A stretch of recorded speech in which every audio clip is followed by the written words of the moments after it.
Amplifier, an undeniable climate emergency podcast. Lina María Forero Suescún is a climate communicator, indigenous sovereignty, and gender researcher from Colombia. We talk about how those two areas are connected, because human rights are not just linked to the climate emergency, they're an essential part of tackling it, which is why it should be at the center of the climate movement. We also discuss why learning to grieve for our dying planet is crucial to building the movement to save it. Hi, Lina. Welcome, and thank you so much for taking time to be with us today. Really looking forward to this conversation. Hey, Harold. So happy to be here with you all. So I'd love to start by having you talk about the areas of work that you do and some of how you got there, what got you interested, your areas of study, how you ended up doing the work that you do. Yeah, I'm a 34 years old woman that currently lives in Leticia, that is the capital of the department or the state, Colombian state, that it's Amazonas. And I am an anthropologist, and with my heart, I am a applied anthropologist. I believe in the field work and in the participatory based research and all the participatory methods of not only research but action, and to take a real improvement, and not only in the local lives but also in the personal path that, for example, myself are building for my life. I think that has given me the opportunity to work with different communities like migrants, like children at some point, or local women that work with handcrafts, or I even had the opportunity to be in jail, not necessarily uh, because I was an inmate, no, but because I was researching about the situation that inmates face in Colombia. And I believe that if you research the same topic for a lot of years, it can be boring, or at least for me. And I need to be in a lot of different spaces. And lately, it has materialized in that I needed to be in a place where climate change it's a,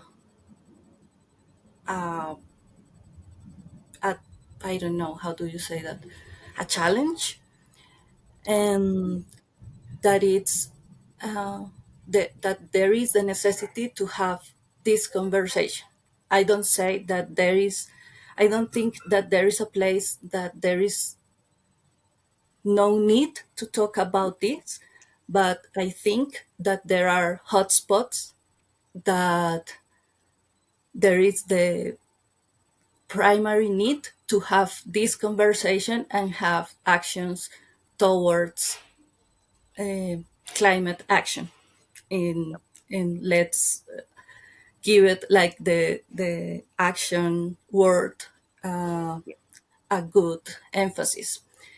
So I am working with a government institution that it's called Defensoría del Pueblo, and we work with the warranty of human rights and fundamental rights that may be and that they are in our constitution, Colombian constitution. And I love my work because it gives me the opportunity to be with people, to meet people every day that they have they need to materialize their rights. they need that the rights that are beautifully written in a beautiful book, that they become real. So one of the main work that we do in Defensoría del Pueblo is to be like really vigilant and be like an advisor to the people, but also to the institutions, that let's make it happen, because we promise that to our citizens. So that's part of the job. And also I wanted to be a place where I could develop more of a personal project that I have, that it's called Emociones Climáticas, and it's in Spanish, and it's about how do we come through this journey that we face on. And maybe every generation feel and felt that they were the generation that was facing um, a lot of stuff. Like in ancient times, they felt that they were always facing the end of times. But we have now evidence, like science evidence, supporting us that this is the this is the time we have to make decisions that will confront and will affect the lives of us and the generations to come. So I think that this is it. So I really want all of us to be involved in climate action. Yes, yes. I mean, it's we now really have. We don't only have the means to genuinely destroy life on Earth. We're well on the way. So it's the. I always think of it. Anybody who loves big epic storytelling, whether it's ancient forms or Lord of the Rings or all these stories, it's like that's you're living in the biggest epic. You're living in the biggest epic moment. And if you've ever read or watched or seen these epic stories and asked yourself, how would I do? Well, you don't have to wonder because we're in it and what are you doing? We really are, we do have a tremendous weight. And I think that the speed of change that's happening means that everything we do now has or don't do has just such an enormous impact 50, 100, 1,000 years in the future. So there really is a responsibility on our shoulders now because we really are shaping the future, and a little bit of inaction and a little bit of action will ripple out much wider in the future. So yeah. Yeah, and also I think that we are in a particular time that we have also the opportunity to phase out of reality Mm, in many ways. yeah, And some ways are good for us. I love to see kittens and beautiful animals in my scrolling time in my phone. But every once in a while, I feel that, like, oh my God, I'm losing time, or I'm spending time in things that doesn't uh, that are not making an impact. yeah, But there is also that is our the legacy that I think that my generation are struggling with, of being productive all the time. I'm not um, advocating. How do you say that? Advocating or suggesting or, Advocating yeah. for productivity and efficiency. No, I love the NAP ministry and all that call for we need to rest. We need to give it like the other parts of our beings space and time to nurture and time to grow, and I think we have to phase out. We need to, because the reality is it's so overwhelming, but we need to make do it like consciously, like with our like with our presence also there, like giving us the gift of rest, giving us the gift of making time for another parts of our life, with the conscious that we are not doing wrong, we are not wasting our lives, we are giving the space to be inside also. I think that it's like a huge necessity in these days, that we don't give ourselves that gift. We prefer to stay a lot of times in social media, and we I think we have to put it like a limit time to that. And there are a lot of working like resources about that. The How to Do Nothing book of Jane Odell. I think Mhm. that it's a good one, because we feel a lot of guilt if we are not doing anything. And about climate change, that it's like the huge one of the huge issues, that we feel all the time that we are not doing enough, or we are not doing what is needed to be done. uh, and we have the evidence.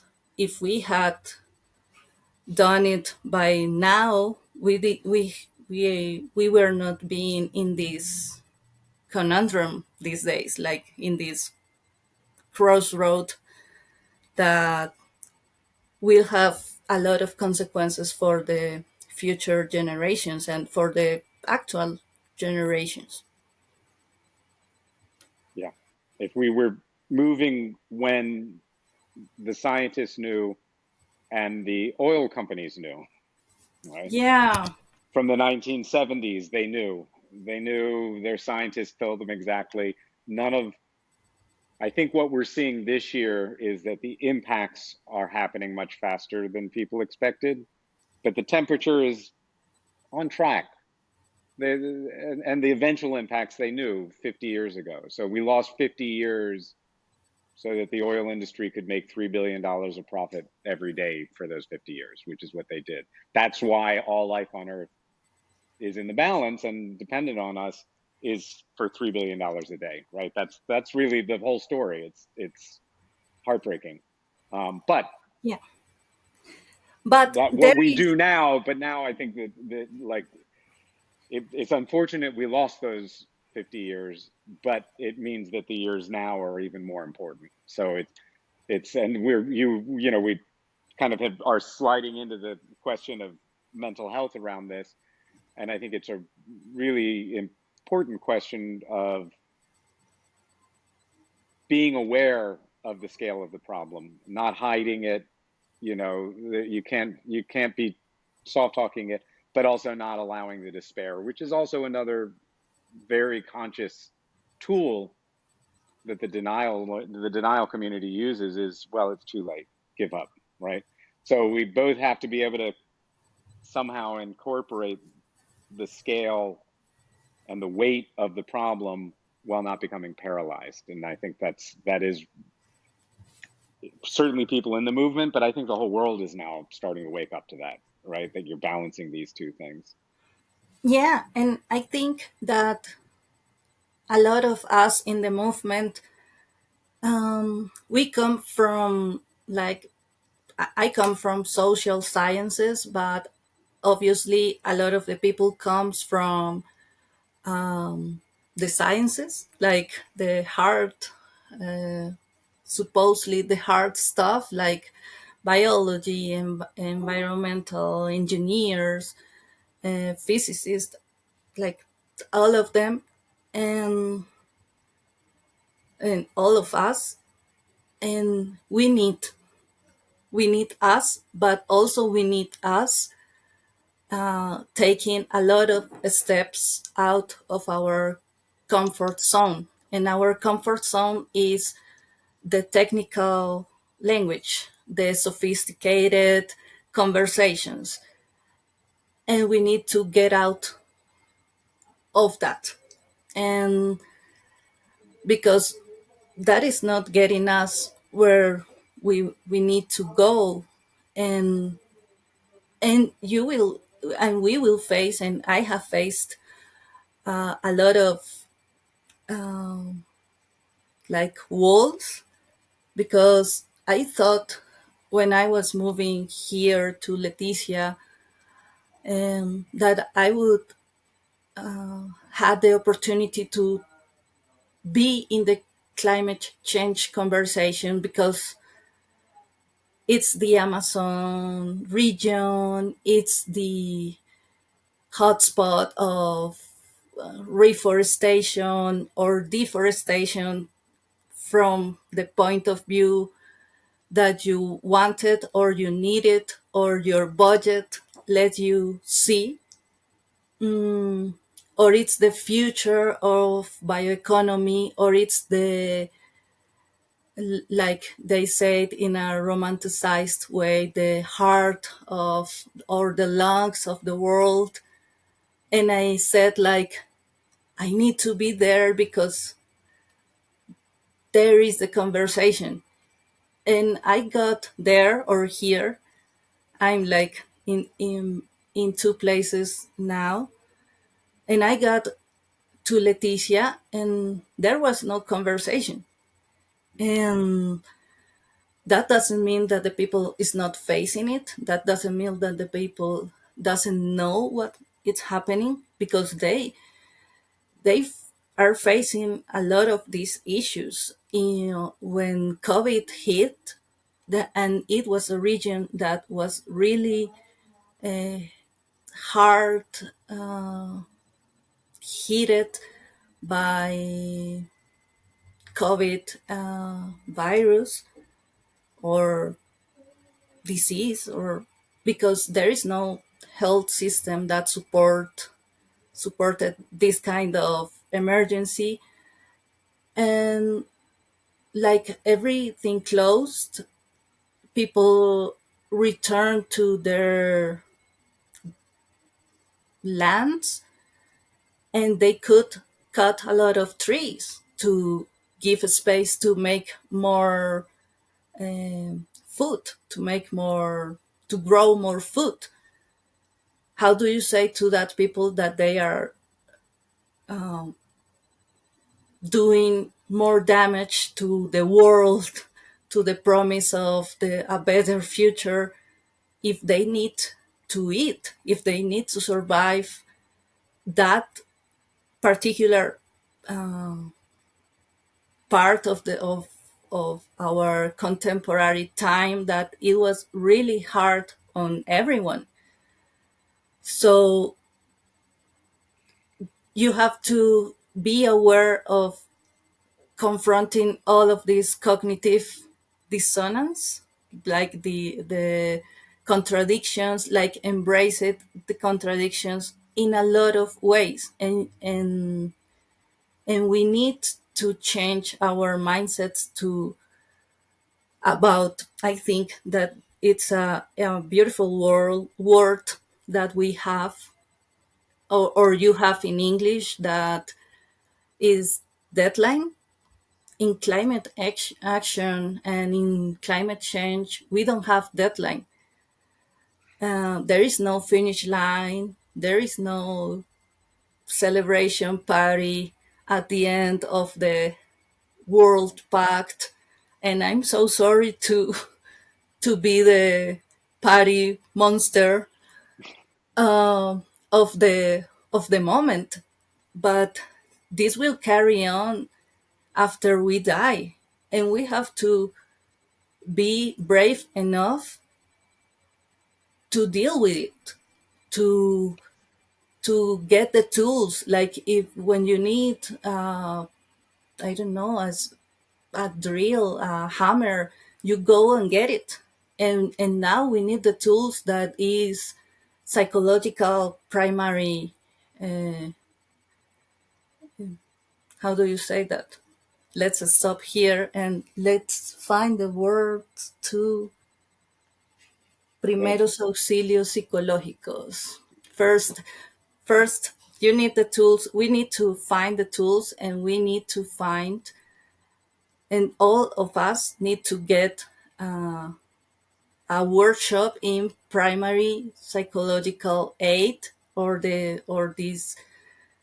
this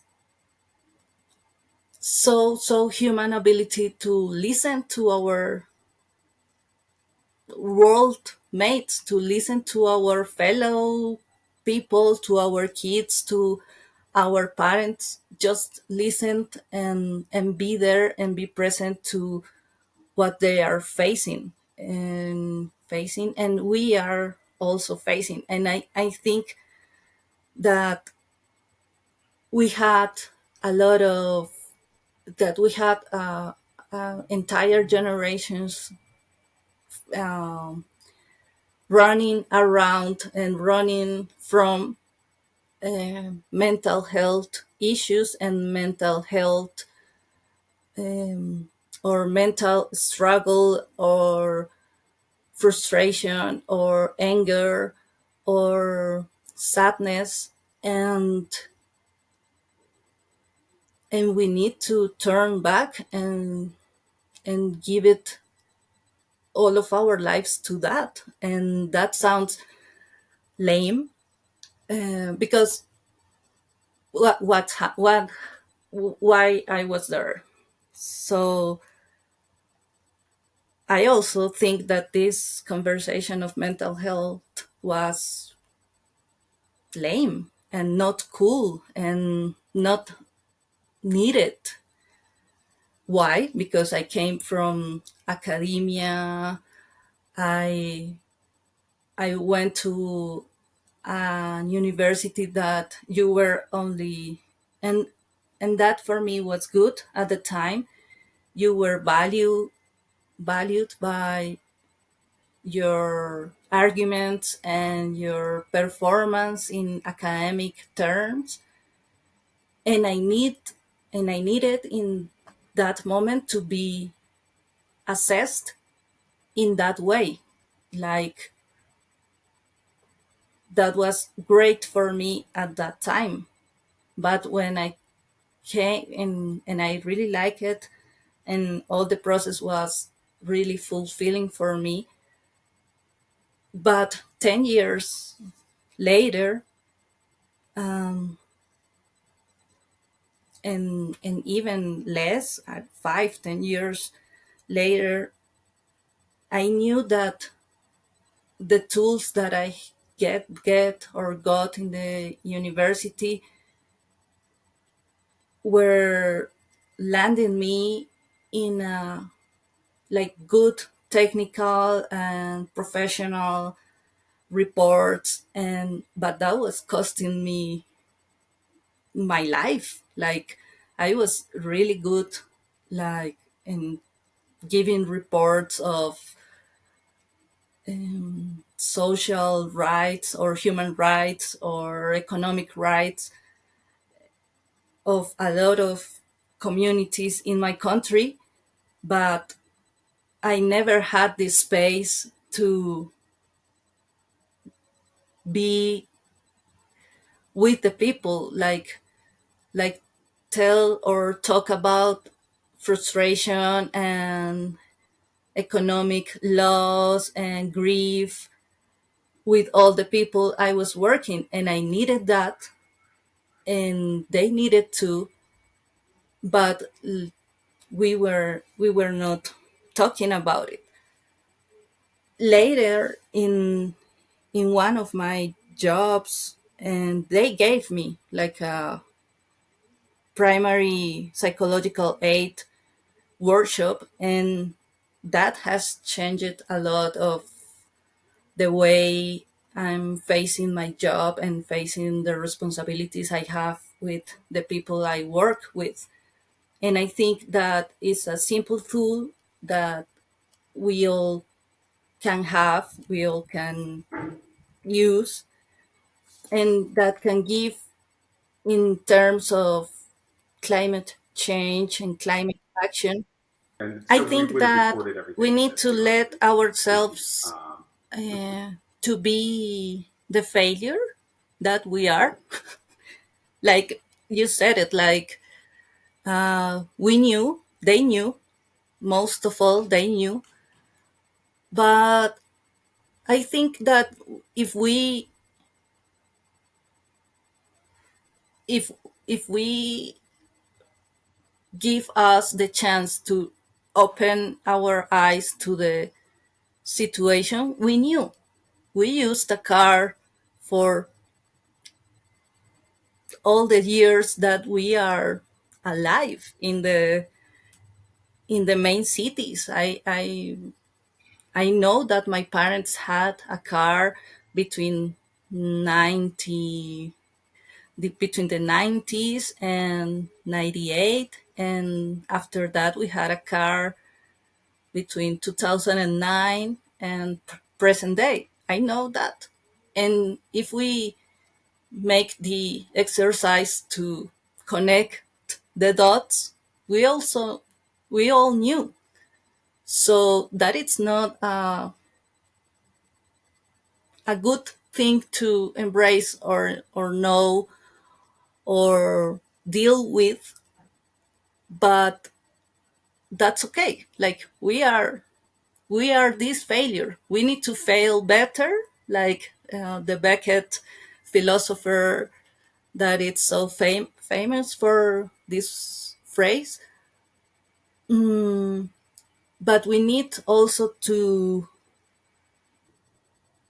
we knew we need to accept it, and we have to take the responsibility, and don't give ourselves like bad black stars or not stars in our um, or sad faces to our beautiful board where we have all of our achievements, because and I know that that sounds so pessimistic, but I think that it's also the most hopeful, that somewhere in our mistakes we can turn around, and we need to like know what happened, how we are being part of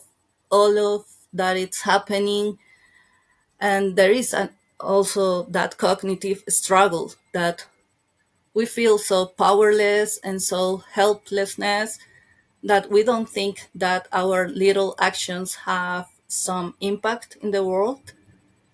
But we also needed to believe it for ourselves, because we cannot deal with anything more that it's in our uh, zone or in our area or of impact. We are just human beings that fail a lot, and from that experience, or for that collective experience, we have also like take a lot of good things. And I think that it's a word in Espanol that it, and also in English that it's called resist, that in Espanol is resistir. And I love that word because it's not perfect. Like you, if you imagine a person that is resisting a situation, that is struggling and that it's persisting, also, you don't imagine a perfect and a happy situation, and you don't imagine this person not struggling, like cool or not, or not quiet, not still.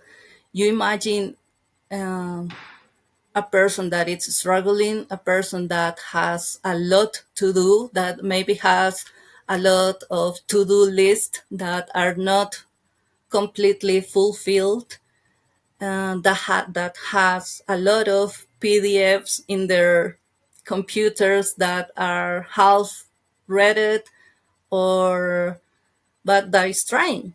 And we also have to flip it around, this powerlessness that we feel, and give it us the chance to resist, the chance to recognize the the burden that we are carrying on, but also the good things that led to this moment, and and to take the opportunity to meet other people that are struggling too, that doesn't have the perfect recipe, because we know what is the solution, but we are not willing, we are not ready, uh, and maybe we will never be, and and we have to embrace that also. And and that is where mental health tools and mental health help, um, it's needed, because we are all facing this, and we need to face it with the better tools that we have. I mean, I think it's absolutely around mental health, but even a slightly bigger framework for me is, I think, particularly in Western culture, but in general, there's a Yeah. inability to deal with death. And we see it in individuals' health where people, we just try not to think about the negative impacts of what we're doing, whether it's bad food, whether it's whatever we're doing, because we don't really want to think about death. And often we hasten, we make our death come faster because we're not willing to think about it. We don't do the things that incorporate it. And now we're dealing with death. We're in the middle of a mass extinction, and we don't know how far that goes. So the level of death, it's the ecosystems that we depend on, all of us. And I think, to me, that ability to grieve and recognize the loss, we turn away, right?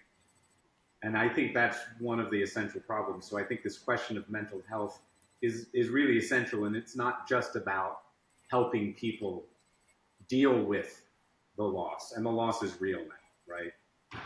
Even in the United States, Phoenix seems like it may be our first unlivable city because of heat, right? I mean, and that's not going to be the last one, and that's happening all over the world. Whole regions becoming uninhabitable just because of heat, and or whole nations under the water. And if we can't understand that loss and grieve it, then Yeah. we're never really going to look at the reality of what's happening. It'll just happen to us, and we become. So I couldn't agree more. I think that helping people kind of have both, a psychological and spiritual, if you will, and when I say spiritual, not necessarily particularly religious practice, but like that understanding of what it means to be alive in this on this earth, to me is inherently a spiritual question, even though to me the earth and that life is the thing. That is the thing that we need to learn, that it is dying, and that is something to grieve and feel deeply, and we need to have that in our bones, Yeah. so that we can then Also, yeah. act Also, Harold, to stop that and death. a lot of your fellow language have helped me, like Christopher Hitchens, Oliver Sacks, that I have it here, um, that are atheists and that embrace death. And also, and I agree with you a lot, because they told us, and I was like a full believer, and maybe if I deal with that at this moment again, like uh, every human being, we have been taught that death is bad, and death is not bad or good. It is just what it is. We cannot avoid it, uh, and we need it too. I cannot imagine like a life without death, but I'm not cheering up for the let's die today and be happy about it. No, it's the most painful, and grieving will take your life apart, all the times it needed to take for you to understand it. And it's so hard. And now we are facing like the death of a lot of spaces, and that is so heartbreaking, and that is so threatening to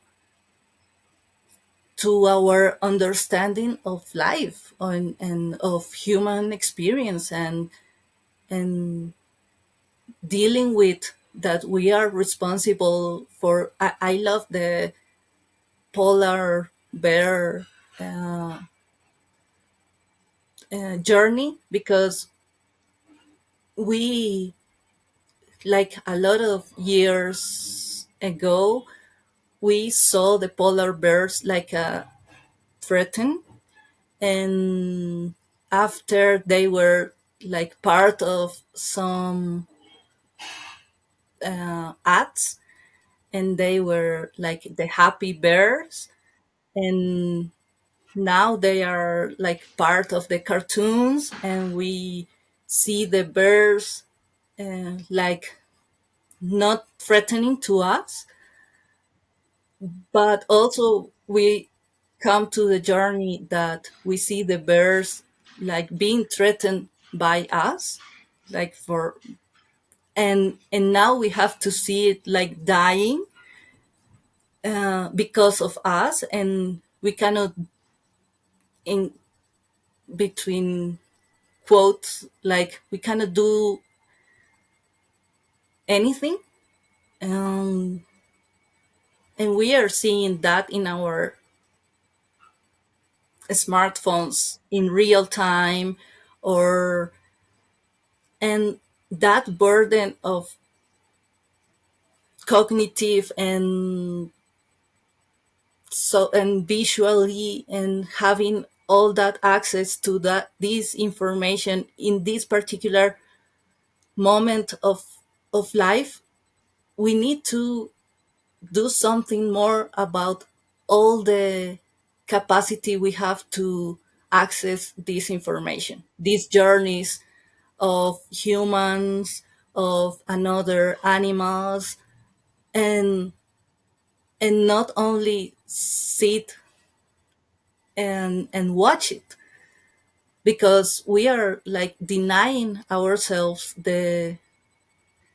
our own capacity to act. And that is the sad part, because we can like turn off this podcast or whatever we are supposedly doing, like all the reports or the all the uh, things that we are doing, and just go out and listen to the birds, and listen to the and see the fishes in, or see dead rivers around you, and face it, and live it, because that is what we have to live these days. We cannot, we can, but we must not phase out. And that is the hardest, but it's the,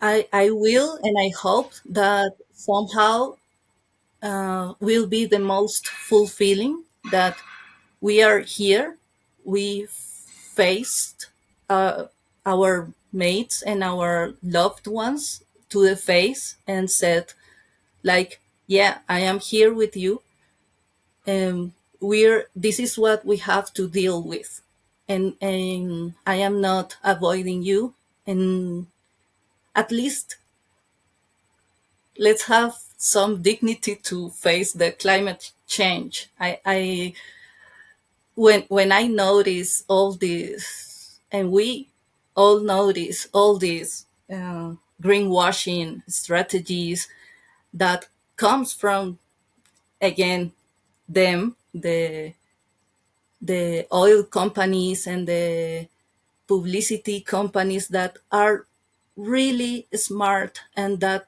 are really needed. I think that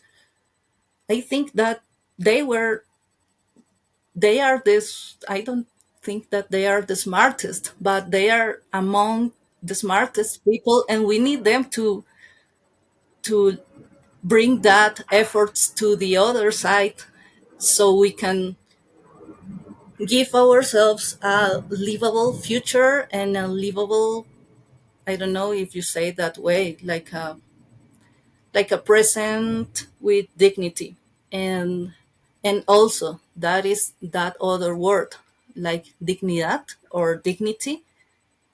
And if you imagine a person that feels that, you don't imagine uh, without the struggle, without the merits, or the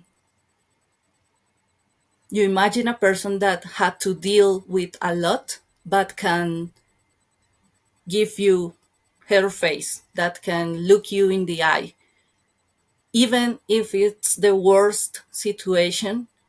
uh, I think that indigenous people can show us a lot of dignity. I think that they can show us a lot of persistence and resistance, and we have to take with respect what we can learn and what we can teach to the people that are around us. I think that's a good point I'd love to come back to something you talked about earlier, which is the human rights and the justice kind of way of looking at climate action. Because I think, to me, and this certainly ties into dignity and questions of well-being, but to me, a just transition around climate isn't just something we should do when we can afford. It's a nice thing to add on top of a clean energy transition and green capitalism. To me, it's actually at the center on a very practical level. And I think there's a couple of ways I'd love to look at it that I think are very relevant in Leticia and the Amazon as a whole. One is the question of indigenous peoples, because indigenous sovereignty, the ability to control their land, is one of the most effective ways of protecting that land, right? And we see that you can't really separate the preservation and restoration of forests biodiversity and the rights of indigenous peoples are really one and the same. And if we don't defend those, and there's some hopeful things happening, I think both in Colombia and Brazil right now, relatively, and a lot of not hopeful things still going on. So it's a complicated question. But I think there's that question, and then the question that you raised up, which is for all peoples, particularly the most vulnerable people, Stop. we can't say, like you said, we need to save the planet, but your family will go hungry. Like that's not a solution. And we see, particularly in the Southern Hemisphere, land use is the biggest impact, right? That's the biggest change that we can make. And if we don't provide, if we don't protect indigenous peoples, defend their sovereignty, allow them to steward the land they were doing, and provide for people who are to survive, deforesting for food or for selling trees will fail, right? So this question, I'd love to hear, and particularly with your experience on the ground there, this question of how do we put this question of justice and human rights and indigenous sovereignty and the economic well-being of the most vulnerable, how do we put those in the center of the struggle? Because I think we lose if we don't. It's again not just a nicety. I think we lose. Yes, I think that there are three main things about this issue and this struggle and this necessity. And first is that climate change conversation needs from human rights conversation and vice versa. And second, they need them both because human rights conversation can tell you a lot about human suffering and how to deal with it. And you have a lot of resources to treat like gender focus on emergencies, human rights based approach on climate disasters, or they can show you the face of suffering. And the climate conversation needs that because, and this is a personal statement, that maybe I am wrong and I am willing to be wrong. I don't care about that. But I think that the climate conversation has like it's a given. Like we don't even calculate the amount of suffering because of human suffering and animal suffering, because that it's a given. You cannot avoid that. You cannot that it's how do you say that you cannot put money to that? Like you cannot say how much value is the suffering of a person, of an animal, of an whole ecosystem in terms of social interactions. Like it's inimaginable. I don't know how do you say that in like it's close. Um, and I think that's wrong. And it's a given. Like, yeah, they have to deal with that. Yeah, it's going to be hard. Yeah, they have to make the transition and it's going to be bad. And people will not make the transition. And when you see these conversations, they say like, no, because of the cultural norms or the cultural heritage, they are not willing to change. And no, you go and really talk to them, and they know they have to change, because if not, they are not going to survive. Um, but no one is willing to have that real conversation of change, or without imposing things, without imposing the narrative of conservation, or the narrative of, even the narrative of human rights. And and that's the struggle, but they both need them. That is the second, and that's why they need them, because one of them thinks the suffering it's a given. And third, um, we need to, like, these processes of alphabetization, like, let's learn the ABCs again. We need to down step from our whatever pedestals we think we are, and start from the ground. And and and that's why we were talking, and I was talking to you earlier about local action, about, if you want to uh, be there, you have to be there in their terms, and or be willing to build some basic mutual terms, that all the people that it's related or participating are in the same page.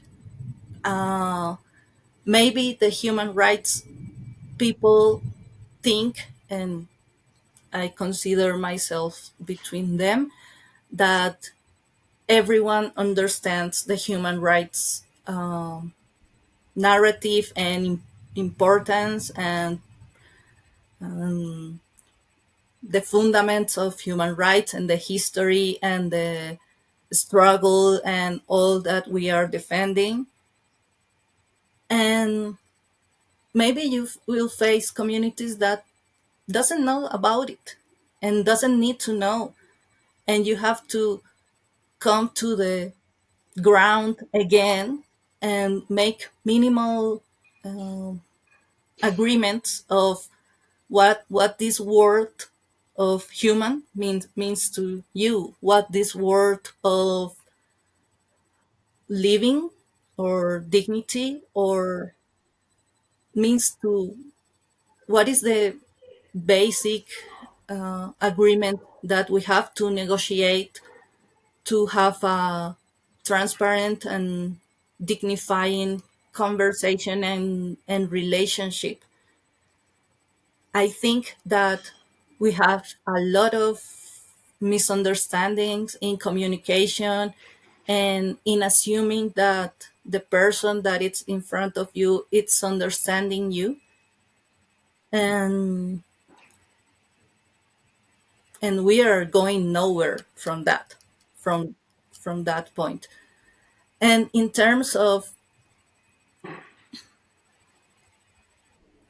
this also mental health struggle of salvation, we need to reframe that experience of, and I think that all we can say project, and I love them, and I have learned a lot with them, uh, can teach us and can question us a lot of what we are saving, what it's that, and what it's saving, like, put something in a museum, or put something in a grocery store, or I don't know what saving means to us, what saving means to the people we are working with, and and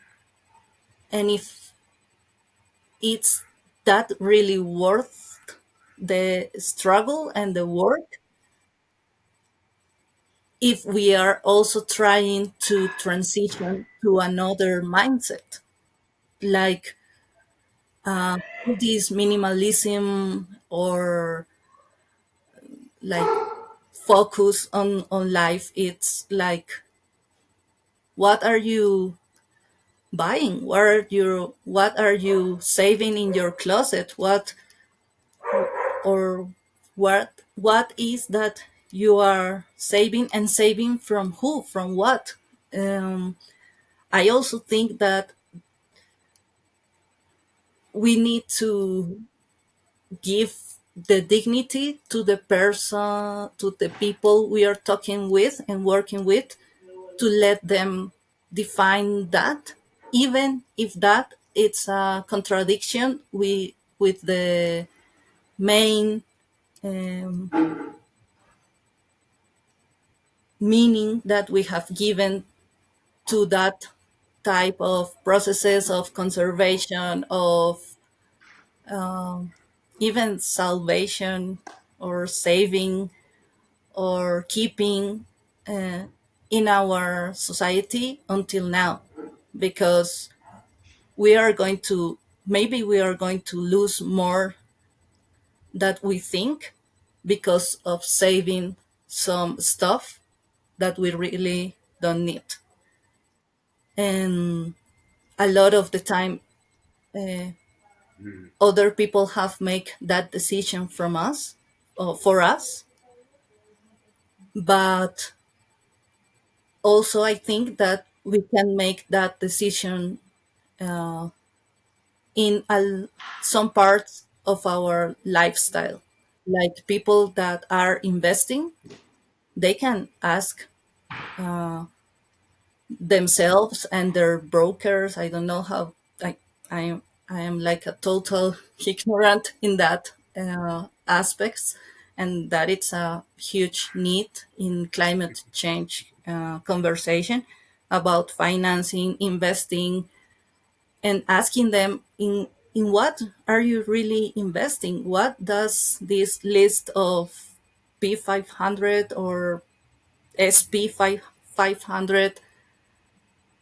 in what kind of future they are investing? And are we giving our money, the people who have money, to what kind of future, to save what kind of lifestyle? And and what I am going to do about it. Like, I am going to save money and make sure that I will have a better future, uh, taking the cost of what? And we are not willing to have that conversation. And I think we need to have it. And maybe the economic mindset and the financial and broker mindset, it's more like a hunter uh, mindset, and we need it now more like a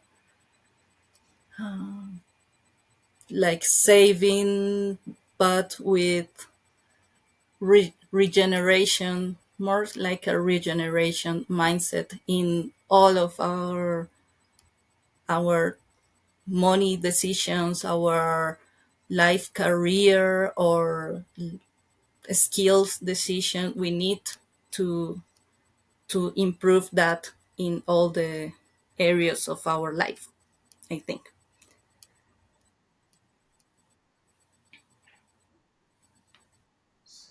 Absolutely.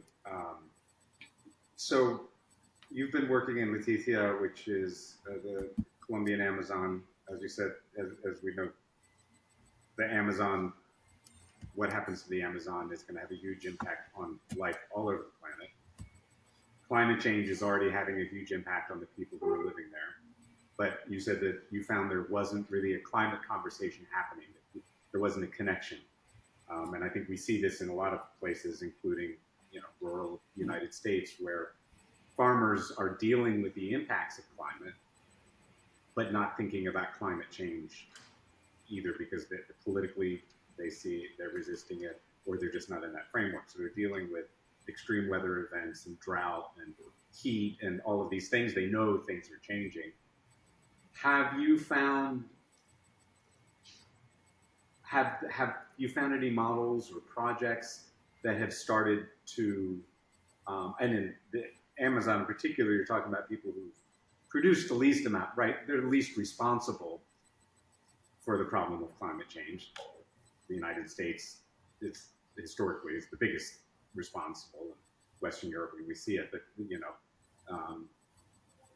but are facing some of the worst impacts and are in a place that is really essential. That if we're going to preserve life, we need to preserve the Amazon. Have there been projects or things that you've seen that have started to open up that conversation successfully in the kind of framework that you're talking about, that treats those people with dignity and gives them an agency and taking action locally that would help them?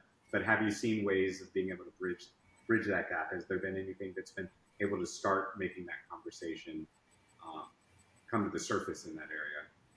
Or is it still something, this is a problem we're all facing everywhere. So,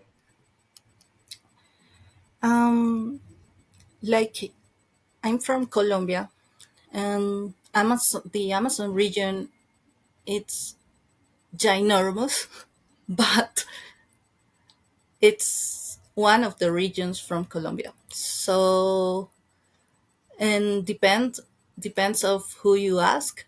There can be like 5 regions, typical regions, but I think that they can be like 100 regions. So it's the problem of scalability, like the scale of the solutions, that we can have here a lot of examples and everywhere. Like this is the drown. Um, how do you the drawdown? a Give, carbon drawdown. Yeah. give me a moment. Mm-hmm. Drawdown. Yeah, the carbon drawdown project. That Yeah. it's amazing, and they know, and they have research, and they have the data to let you understand what works and what and where and how. And I think it's an amazing work. And I think there are like some initiatives, but I also think that are in the same mindset, that it's the extraction mindset. Like these carbon bonds, they pay you for not uh, not killing the trees, and from the start, that it's crazy. Like I pay you for doing nothing. The, like they are not doing nothing. Like they are managing their lands in a particular way, that not necessarily it's doing nothing, that it's a more sustainable way, but only in the construction of the offer. It's there is from the beginning this language conflict, and I think that there has to be a change in that aspect. Mm, because there can be a lot of initiatives, but have to be more well communicated, um, and that that it's a huge uh, challenge. But it's not only the extraction from the Amazon, at this point, this is distraction of do nothing, and all the people is going in their minds to the Amazon and to buy bonds for do nothing, and that it's a kind of extraction um, practice too. And and lately, I went to a bioeconomy workshop, and they were all talking about what we can extract from the Amazon. Like the Amazon, it's going to be the new despensa, the new grocery store from the world. We have to create the Amazon diet, like there is the Mediterranean diet. And I was like taking my hair down while I was hearing this, because I don't think that this kind of region has the profile, like in the soil profile, to have like huge amounts of production of any um, object, of any food. Like the Amazon has lived and grown because it changes herself a lot, because it's not an intensive use of the soil. And there is a lot of biological explanations about the use of soil and why that cannot be the solution again to extract and extract and extract a lot of things that we can take to Europe, or we can take no. I I thought, and at that moment, that there is a lot of things to do in the Amazon. There are small cities that can be perfect cities to be solar uh, electrified. Leticia, it's a city that all its electricity runs on diesel, and it's the capital of the Amazon. And I was telling them in that event that main point, like we are bringing diesel in an airplane here, so we can have this conversation with air conditioning and with all the stuff that electricity give us. Uh, so maybe in that area, the the use of the laundry machine or the use of the air conditioning does makes an impact, because we are burning, it's 2023, we are burning diesel in the middle of the Amazon river. And it's there are already solutions, and it's a city of 35,000 people, 40,000 people, and this can be fixed like with a snap of the fingers of the person that can make a decision like this one. But then you ask yourself why, and you can come to the Amazon, but you have to be willing to change your mindset about what is needed to be done in the Amazon. And I think that one of the main things that is needed it's building up institutional capacity in terms of climate change. It's not about having this conversation, it's about having this conversation in technical terms and in real actions with a lot of budget. And I don't think that the bonds, and I will love to have my mouth shut, like in 1 year, and I hope so. But I don't think that all these huge news that you see that they are giving the Amazon region like 500 billion of dollars in 1 year, blah blah blah, because we need to save the Amazon. I don't think that that's going to change the way that the electricity use or the diesel based electricity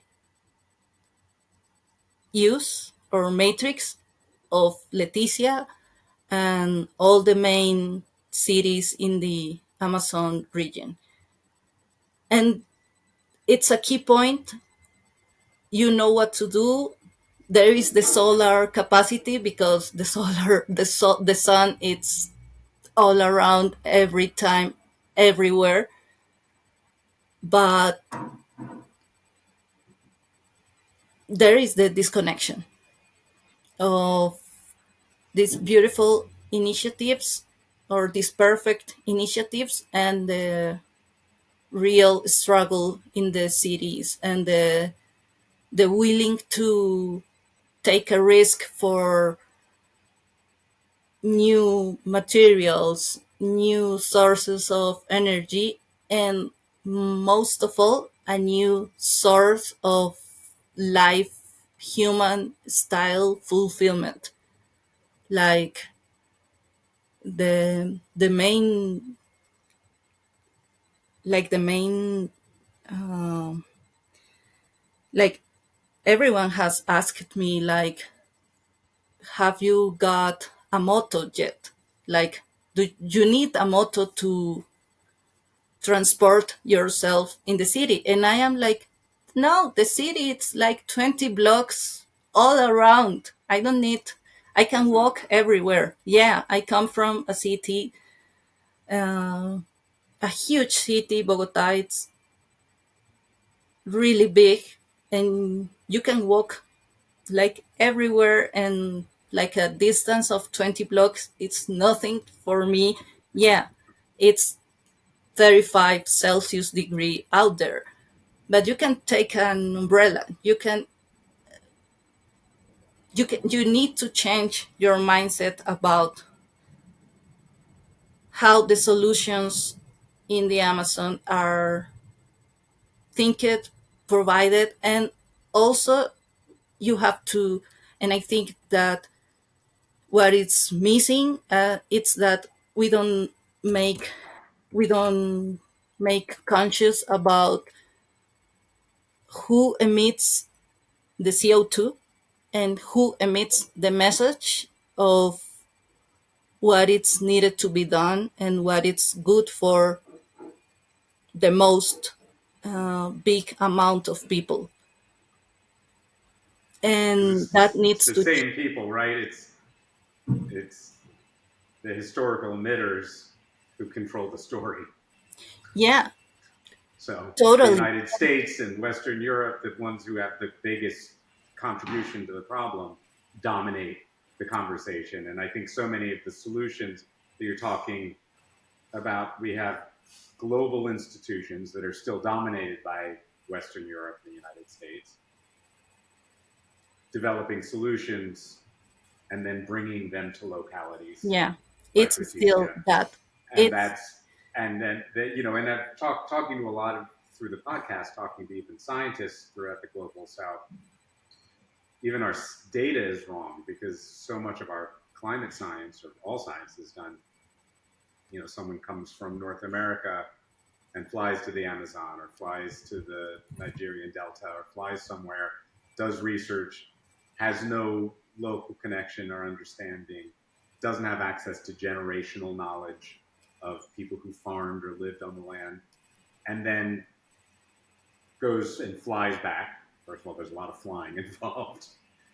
And the data isn't the data we need because it's not being done by people who are there. And I think that's so the science we're getting in is flawed because of let's call it, it's the legacy, or not the legacy, it's ongoing colonization, right? So science is colonized and solutions are colonized. They're coming from down and they're not hearing. I mean, I think you said that word about listening, and I think that's so key.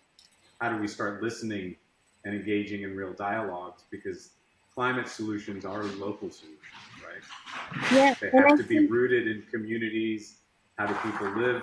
How do they feed themselves? How do they find a new way of being in the space where they are at? And that means they have to be part of the decision, right? They need to be part of plotting this strategy. yes, absolutely. And I also think that we have to ask ourselves if we really need to, if we really want to listen to people, because I think that we want to listen people while they say what we want to hear.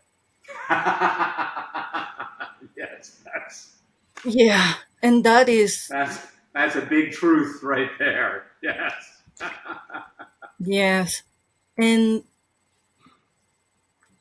and that happened to me. Like I wanted to go to the Amazon region to listen to what I wanted to hear, like the climate, like the carbon bonds, like the conversation, like the derechos, like the nature rights conversation, like even the emotional climate conversation. And I got there and it was like, have you get a moto? Um, uh, have you air conditioning in your hotel or in your place, or even there is like a lot of, even when you where it's like trendy or hip to go to eat, and there is a sushi place, and yeah, I love sushi, and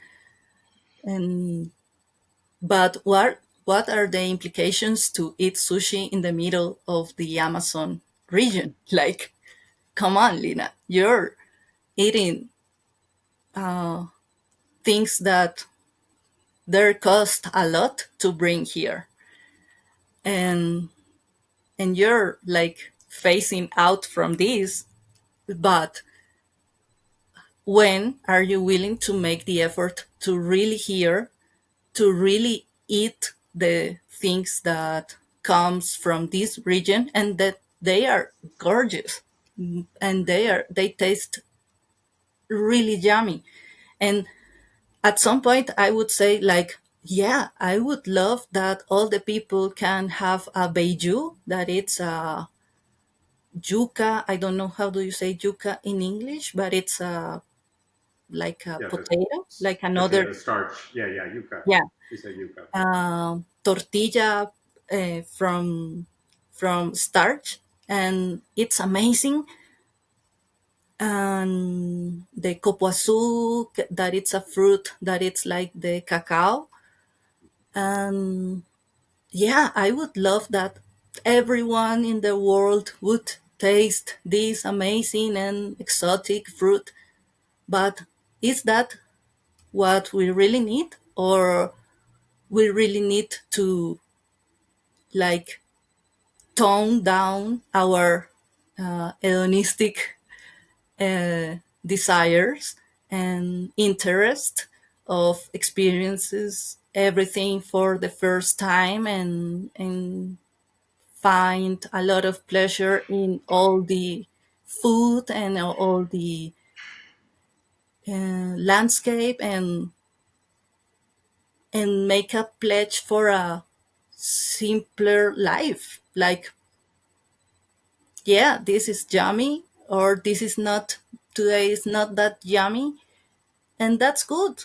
We are not dying because of eating a regular meal or a basic meal all week.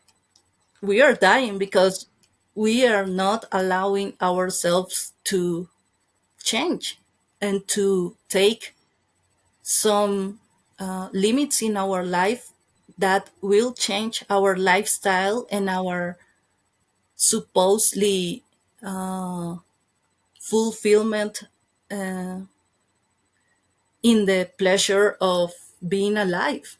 I don't think that that can be the main goal anymore. We need to be able to think that the main goal must be responsible of our actions, uh, like all the time. Like we give ourselves the permission to not be responsible, to don't have consequences for eating a Japanese uh, dish, uh, or plate, or food in the middle of the Amazon region, and change that mindset and be willing to eat what it's uh, available. Um, and also, I don't think that the indigenous people or the local people are outside of this conversation. And I think that we need, and we really need to de romanticize the local communities. And because also, uh, when you're working in the field, like there, you can have struggles with human rights conversation. The given for us from like Occidental countries and democratic countries and cities, like big cities like this one, like Bogota, or it's that it's a given, and you got there, you got to the communities, and that it's not a given, and you have to start from the ground again. And all the days it's that struggle. And I think that that frustrates a lot of people, that there is nothing to be done, these people doesn't understand anything, they all just want to be drunk, they all just want to be us, like have money, travel, um, have a house, a big house, and they all have to they they are learning from us our good things and our bad things, and we are learning from them their good things and their bad things. And that is not, and it's so difficult, and you only learn it by work and by experience, to deal with this. I cannot teach anybody to, like, you cannot teach anybody to make an interview or make a podcast or talk in public. You just learn by doing, by doing it. And also with the climate solutions, and we need to be willing to accept failure so we can move on in the process. We all, okay, the people who know already the solutions want to be that process to be faster. We need it in the climate arena to be faster. But while we're not accepting the process, it's not going to happen anything. Like at you all. can Yeah, get there the we go beautiful, backwards. We may yeah, be wishing we go faster, but if we don't engage and listen and learn from where the change need to happen, we move backwards. So yeah, yeah.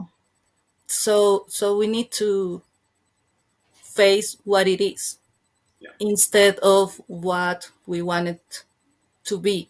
And that take a lot from you in a personal way.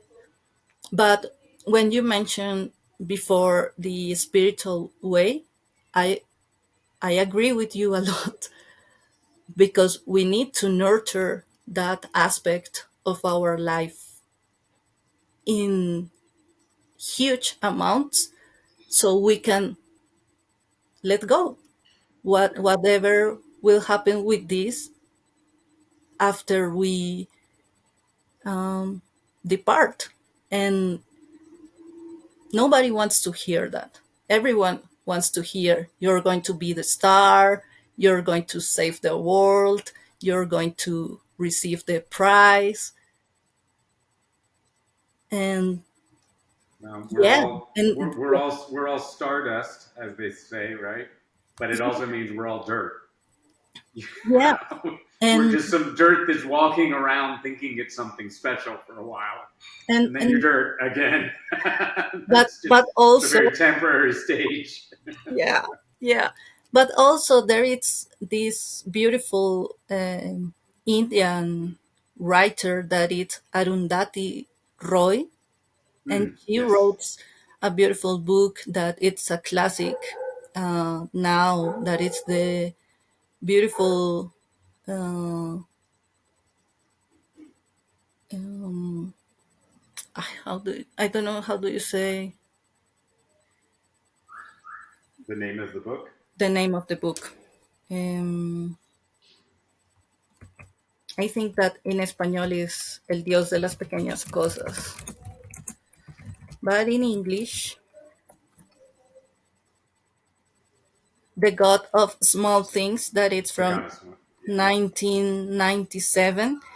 And in that book, she says, in at some point, she says like, you dig and dig a lot in the dirt and in the shit, that somehow there has to be like an unicorn somehow. and and that's why I permit myself to be like a in the ground, like in the base, like an optimistic about the. I don't I don't know if we are going to save the world. I don't need to have the answer, but I know that I am loving the ones that I am with. I am being truthful to them. I am being truthful to myself, and I learning and trying to be truthful to the planet. And with that, that is enough for me. And I have to take care of myself for to not have like ambitions like after a while are going to destroy me,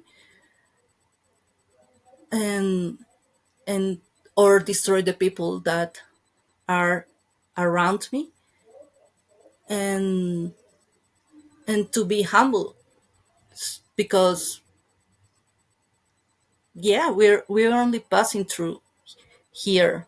I don't think we're going nowhere, but that is that what like I don't need anything else apart from that. And I think that the climate change conversation needs also a lot of humility to face reality. And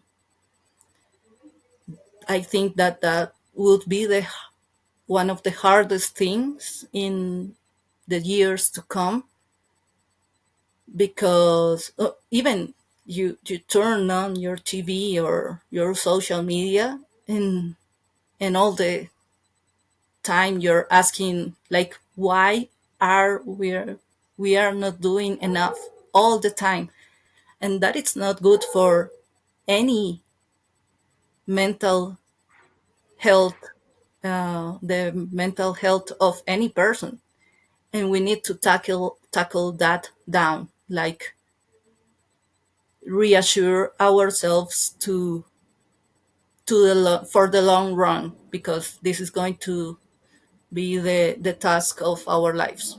I don't and think generations to come. I mean, I think the other. restoring what we have taken away, I think, is the work of the next 1,000 years. To Yeah, rebuild what we've taken away in 200 years or 500 years, really, you know, is the yeah, work of the next 1,000 years. And if we and see it that way, I think it's almost that we place ourselves in this river of life going forward rather than thinking that this is something that, like you said, it doesn't have an end point. It's and more in that we term start to shift, that we're in this river going forward, in that is terms restoration. of rivers, and I am reading the Wade Davis uh, latest book of the Magdalena River here in Colombia. He's famous for the book The River, that it's about the Amazonian River. And there is a popular saying that you don't, and in, it's in the book, that you don't bathe yourself in the same river twice. And in the book says like, but the river doesn't know you twice, never, because neither the river is the same and neither you. I think we need to change that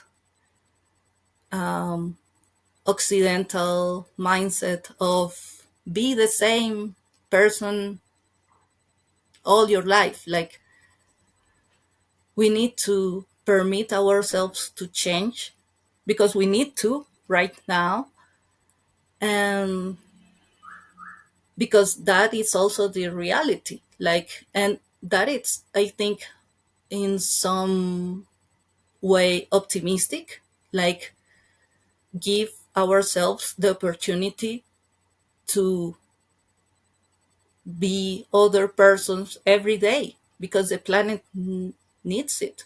So yeah, today I am eating meat, but maybe tomorrow I'm not, and I I have to allow myself to change, and not be defined by any label or any necessity bigger than eating, sleeping, having good sex, and that's it. Yeah. Beautiful. Well, I think I'd love to talk some of the specific things around conversations in Spanish, but is there anything else in these areas that you'd want to? I think that No. was a beautiful summation. That was a beautiful summation. So I kind of just want to take a breath and let it sit with me. Yeah, me Um, too. Um, the conversation in Spanish, it's I was looking for this recent paper that just came out about the struggle that non native English native people face when they want to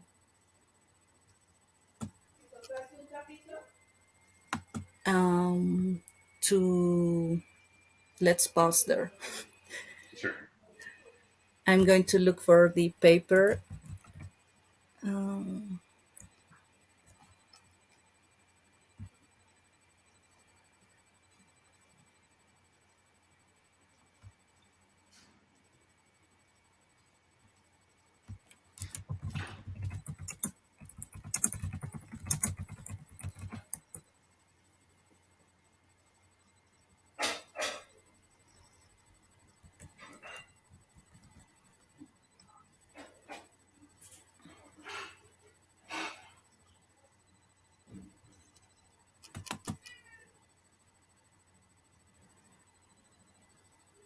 There is a paper that it's about, and I will send you the link, Thank you. and that it's about how hard it is to do science in a language that it's not your first language.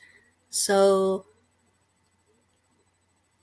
like English is the main language in terms of academic uh, legitimacy and conversation and validation. It's English. It's not French. Sorry for you, French people, but and your desires to rule the world. No, it's not French. It's not Spanish, um, and they just take out or bring out a paper, and they have like amazing numbers that describe to you the struggle that non-native English people face in terms of language barriers. And there is like we need we and I am like my main language is Spanish. We need more paper revisions by 12 times uh, more than a native speaker. We need 94% more time to prepare and practice for the presentation. We need more reading time, more writing time, like the double of the writing time to get to the same place that other people that English is the main language has. And that is the inequity and the disbalance of the conversation to start because and there is a meme that like Sofia Vergara's meme that do you don't know how smart I am in Spanish, and it's amazing because it's true. Yeah. And we struggle a lot, and also I think that women struggle even more because we didn't belong to the public arena for a lot of time, and so we are facing also with insecurity and trust issues, and maybe we are even facing like sexual harassment while we are trying to make a academic career. So a lot of us just quit like this is not for me, or I'm not willing to play this game, or I'm going to cheat to be in the game because I don't see another way. And when they discover that kind of things, and I don't say that it's right, but I think that the main problem is not that a person is cheating or is using these IA tools to make papers, but what has led to that person do that? That is the main question. So I think that non-speaking based people, we struggle a lot, and the invitation is not to, oh, poor people, let's give them a hug and a diploma for being so persistent with their careers. No, the invitation is come here. You can hear Radio Ambulante podcast that I love, that tells the stories about Latino America. And there is a tool for learning Spanish with that podcast. Hmm. And it's amazing. I've heard, because I haven't used it because I don't need it. You're right. but but I love their work. I think that they have made me feel in love with Latin America more than any male famous writer in the world. But come please here. share Let's please have share that information as well. yeah. Yeah, Come so we here. can share that. Let's have this conversation also in Spanish. I have like my two biggest friends in Leticia now are a British woman and a American woman, and we change conversation in Espanol and English at any point, and it has been a lot of fun, and that made my English uh, improved in this couple of weeks for this episode, um, but also has give them the chance to be here in Colombia in Colombian terms and to understand a lot of the things that you don't understand it if you don't talk the language. And that's also for the climatic language. I mean, it's tied very to what we were talking earlier. Research dollars tend not to go to local researchers and scientists and universities, No. and that makes the science bad. We were talking about that. I think that this question of language of science is another way that if we, and of course it makes sense what you're saying. It takes multiples of time to do science in a language that's not your first language. But that means also there's ways of thinking that are embedded in language, and Yeah. and also extremely when we talk about indigenous languages that are really linked into particular lands and an understanding of that. But in every language, there's ways of thinking that are baked into language, and if we cut off the languages, we're cutting off the people with the knowledge, and we're cutting off these ways of thinking. I think that this is really important. And I know that even just having a non-Anglo last name is a barrier to getting published. Having done the multiples of work to do the reading and to do the writing, just that there's so much bias and racism baked into the scientific community still, and questions of fees for places where people can't afford the fees for journals. I mean, there's so many barriers. And again, I think that to me, it's good to have a moral case around this. This is wrong. We're leaving people out that we shouldn't. But it's much, to me, the fundamental one is it's a material case. We're destroying our ability to understand the science we need. We're shutting out solutions on which life on Earth depend. These are existential questions of bringing in the brilliant minds, the rooted knowledge that's local where we need to do this.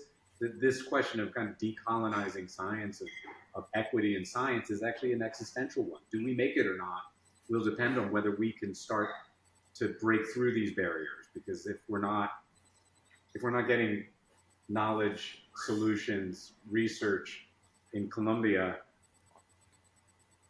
from that Colombian perspective in Spanish or in indigenous languages, depending, then we're not getting the solutions, we're not getting the knowledge, and we fail. So I think this is really important, and this is a theme that I keep coming back to in these conversations with people whose often English isn't the first language, they're coming from an area that's been cut off. Is just that we need to resolve this as a matter of survival. Yes. The justice comes with that. The moral question is addressed with that, but it's not just a moral nicety. Again, question of existence really at this point.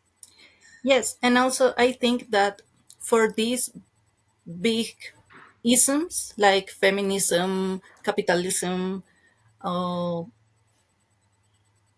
scienceism, I don't know how do you say that, like Materialism, positivism, maybe. maybe. Yeah. Um, I think that they have to ask themselves and ourselves the question of what for, like what for feminism, what for science, and it's a political question and it's a personal, and sometimes it's both, and hopefully all the times must be both.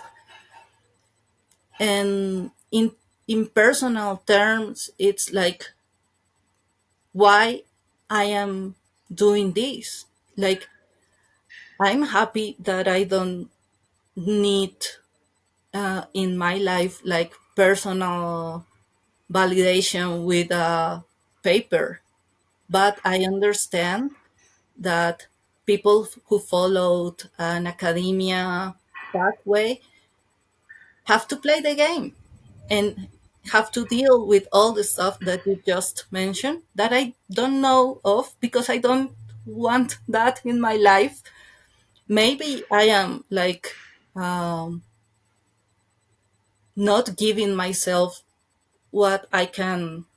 Um, Maybe I can give a lot to the conversation, but I don't think I need that kind of validation.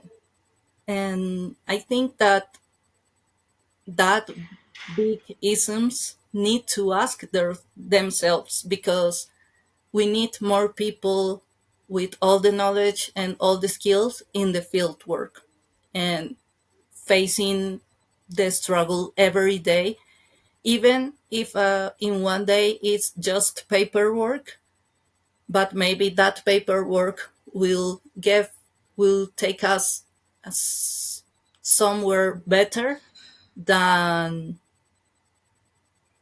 public in a far far away journal. But that's my personal point of view, and I don't mean to offend anyone, but I do mean to question everyone, like why are you really doing what you are doing, because we need all of us in this task. I'm not saying like quit your job now and quit your financial stability. No, because that's also important. But have a reflection about your decisions, your financial decisions, your academic, your career decisions, and if you can change something in favor of the planet today, let's give it a try. If you fail, it doesn't matter. You can give it a different try tomorrow and it's okay and nobody's going to punish you. And I think that we need to get out of that academic uh, and that qualification mindset and dynamic to be in the real world, to be out there like mistake by mistake every day and facing real life, that it's harder, but in the long run I think it's better, and I think will be better for the planet, for the academia to come out of the academic closet and be there with the people, not trying to teach them but learning and building trustful relationships with people, even if you think the people it's dumb, or even if you think the people will not make it. It's what we need. We need the people to be to have these academic tools, to have this academic information, to, I don't know if make better decisions, because it has been proved that with better information we are not taking better decisions, but at least taking that step. And maybe the next step will be gaining more capacity in our life choices, and facing our life for what it is. Like, it's, yeah, life, our for some things, but it's also collective for most of the things. And I think that's the main invitation for the global north, to understand that your decisions are having and will have and have had a huge impact in others' lives, and others that you don't know anything about it, but that we will know, they will know, that your decisions, and we know that your decisions are taking us to a really um, challenging future and present already. Absolutely. Well, that's our mission, is to amplify voices like yours to try and bring that into the conversation up here. I certainly have a big collection of failures, as you say. Yeah, As you say, I mean, but failing is, think of it differently rather than just, we need to win this fight. It's that we need to be in this process. And yeah, I think it just gives us permission to keep going. That yeah, totally. it's not a short term end then. So our failures are just learnings. Our failures are possibly basis of future successes for ourselves or someone else, someone who's alive after we're gone. And it And does give you kind of a freedom. It gives you a freedom to not be hanging on to some idea of an end, of a win that's going to resolve things, but rather being in that process. I think is very wise what you say with that. yeah, and I think that being present, it's already the win. Like, be present for anything that is happening. That, like, yeah, we don't want to see, like, we skip uh, the things we don't want to see, and the things that hurt us, and we turn away our lives, even completely, to the things we don't like. But we have to ask ourselves, why are we taking that decision? Is it is because I don't want to deal with climate change, make someone else deal with it? That it's what we are doing most of the time. Or or if I cannot deal with it, and if I cannot deal with it, and that it's completely fine, what I am going to do to have the skills to deal with it. And that it's not like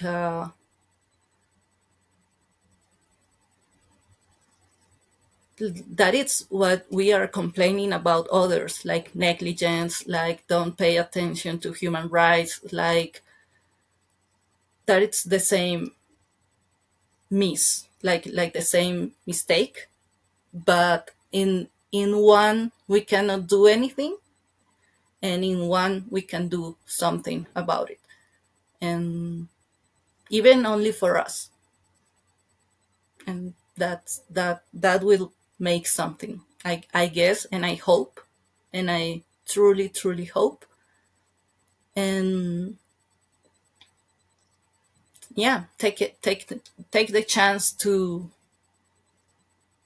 to have this conversation with your parents, take the chance to have this conversation with your partner, uh, with your kids if you have them, because this is the real deal. We're having it, and we are we're having it if we like it or not.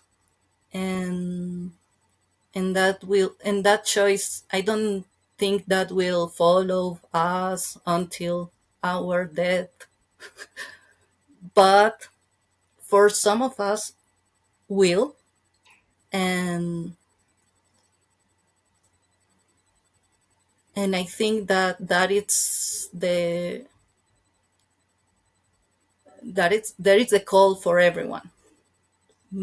Some of us are taking it and knowing and gaining experience and gaining tools to face it,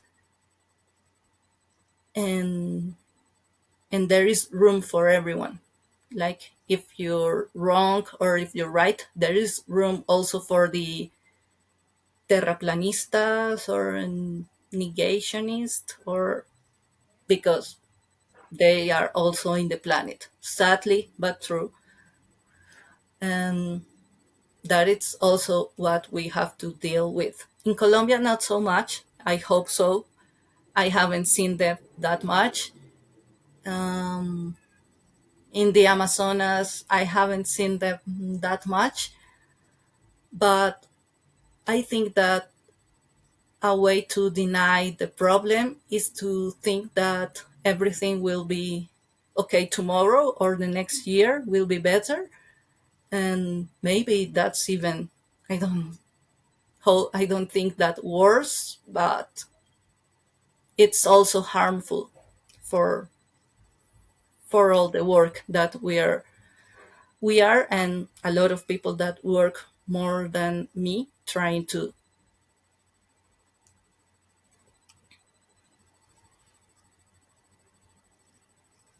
Well, thank you so much. You've been so incredibly generous with your time and with your thoughts, and I really appreciate it, and really appreciate the conversation. Um, I'm also hoping that we can continue the conversation we started before Yeah, about making some Spanish yeah, language first, and translating, but also doing things that are in Spanish first that we can translate into English, but that we for at Undeniable, beyond just this podcast, we're really trying to partner with people all over the earth yeah. in Take different me. languages to make content so that we really are hearing the voices that we need to hear, to do whatever small part we can do directly to talk about address some of what we've been talking about. Yeah. So let's continue that conversation. I would really love that, and I think that's something that I hope that we can collaborate on going forward. Yes, and I really love to have someone to interview you, Mm-hmm. so you can have an episode on the podcast that you are creating, because I think that you also have a lot to say, and maybe you can, like, switch with someone else, with maybe with Sam or with someone else, and you be the person invited to the podcast. And that, yeah, and that is because this is not easy work to make an interview and to have a good conversation with someone. And I think that it's needed, and also a part of the process that is not always shown, and that it's shown like behind the scenes, and that it's also helpful, and gives the, like, fills the void that everything comes ready to you, and you just put play. Like, we had a lot of you make a lot of work, and I'm really thankful for that, and I hope this will fulfill you and your team, and this will go beyond us, like what it could, like whatever it wants to be. But like all the struggle, like show us, I think that that would be really lovely to hear, to to understand that also that process and how you came to the idea and constructing the process and even your work like communicating these issues. I think that that is also why I listen to that podcast of communicating climate change, because it is not easy. No, it's not easy. And I feel like I'll never be anything but a beginning student. Okay. Yeah, yeah. Right? That's a Buddhist concept that I find it very helpful, which is beginner's mind, which is both a way of being, but also of just recognizing that we're just always figuring it out, especially when Yeah, problems this big. We're yeah, just always figuring it out. I could be 100 and still a beginner, you know. yeah. And And I really appreciate more than that that perspective than the one that it's like I am the expert and I say how to do things. But that is my training, like the anthropologist training that I received. Maybe some colleagues will say the exact opposite, but um, like I only have like a professional diploma to gossip. I don't have anything else. Like I can have these conversations all day long and really get there and take a lot of input to a lot of things that needed to be done. But I also think it's a skill that you have to be working all the time and be the student all the time. And yeah, I love that. yeah, absolutely. Well, thank you again, and Thank I you so really much, hope this Harold. is the beginning of a long collaboration. Yeah, I I really, hope so. And I will, I have to send you an email and I will make it possible and real, I think, this weekend. okay. And, and yeah, we were able to have this conversation because I came to Bogota, but there has to be a way there is a way in Leticia, but you have to pay a lot for the satellite internet. We And can have a whole other conversation of yeah, data and there is a and the lot of colonization of data. You know, who gets access to even the bandwidth. I mean, yeah, but it's we I love find it at every layer. I was I came here like 2 days ago, and the first day was like I just was high on reels. Like I was like 2 a.m. like watching everything that I couldn't watch all the days that were there. But and I put it on my, like I wrote it somewhere, like I think today the internet, it's just as vital as the electricity to the contemporary societies. Uh, and denying that to communities like in a deliberate way, it's like doing harm. Absolutely. And I love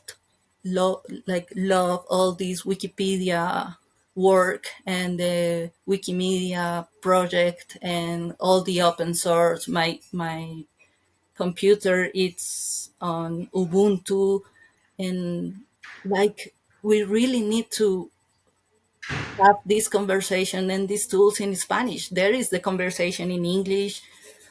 There is the, like you enter I I've tried, but I enter the conversation like in GitHub. and you see like there is things like in Python and in R and in English, and it's like, no, I give it a try some other day that I have more time. But there is like the language barrier, it's so big. and and if you don't change your mindset for take like already packaged and ready to use, to the mindset that I need to understand how this computer works, and I need to, if I don't like a feature, I can write it off, and I if I need something like in in social sciences, we had like two main softwares, that it's Atlas TI and it's En Vivo.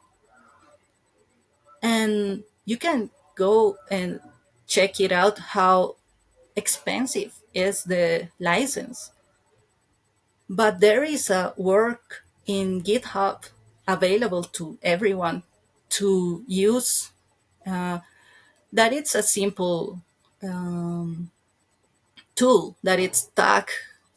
We in social sciences, we have like this conversation like in paper or in a document, and we start to tag them with categories and codes, and that is what the tool does. But you have to pay like, I don't know, like $1,500, no, $15,000 the month to have the license. You have it while you are in the university because the university can pay that. But there is already a tool that it's free, and you only have to be willing to learn and be willing to fail how to use it. And but so then the barrier becomes how to script something in Python. So you have to deal with that too. And but if I think that there will be a lot of things in climate change solutions that will be that stupidity, and it can save you a lot of money that you will not see, and you can spend it in something that you will see, and will make a bigger improvement for your process and for the way you value the things you do, and you give back also to the people you work with. Yeah, but that is all other conversation, and maybe that can be the conversation with Wikipedia people. That can be a good uh, profile for the podcast, because they are they identify issues that are not have not enough content in the Wikipedia page, and they make workshops to improve that themes. And I knew that last year was about climate change and biodiversity and all these lovely subjects, and I think that that's a way. I hope. I believe in that. I believe in science and in the power of information. I truth I'm truthful to that. Yeah. So that's it, Harold. Thank you for your time too. Thank you for all your patience with my wrong English.